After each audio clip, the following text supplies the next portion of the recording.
As someone serving in the military today, the National Memorial Arboretum offers an opportunity to connect with colleagues with whom I may have served previously. Maybe not next to each other physically, but maybe as part of the wider organisation.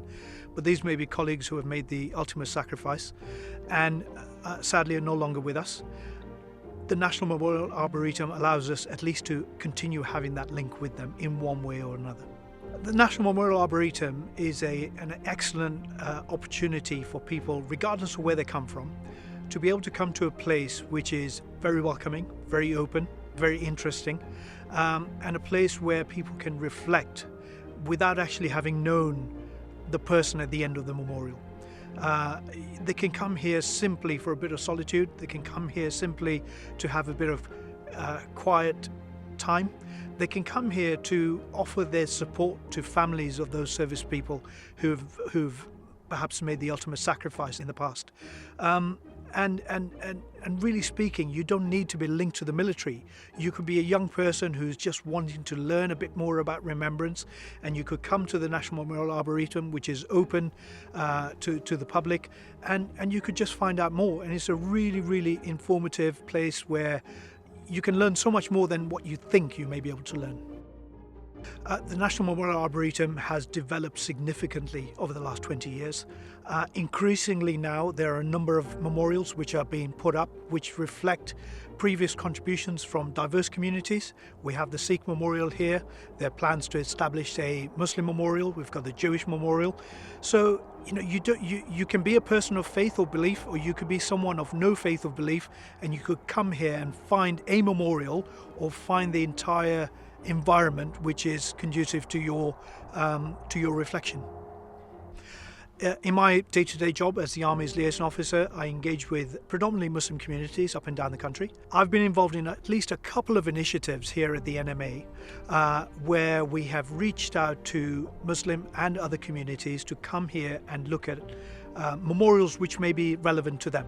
For example, we have the Victoria Stones display, where you can look at the name of someone such as Khudadad Khan, for example.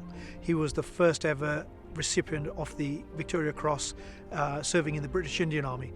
I've also delivered the annual National Muslim Service of Remembrance here at the National Memorial Arboretum, purely because it is somewhere where you can connect to remembrance. It's really important to have young people, regardless of their background, to come and visit the NMA. Remembrance is something which is in the fabric of British society, and as a community, I think it's really important for us to recognise the contribution that other people make on behalf of all of us. And the one way you can do that is to make people realise what sacrifice looks like.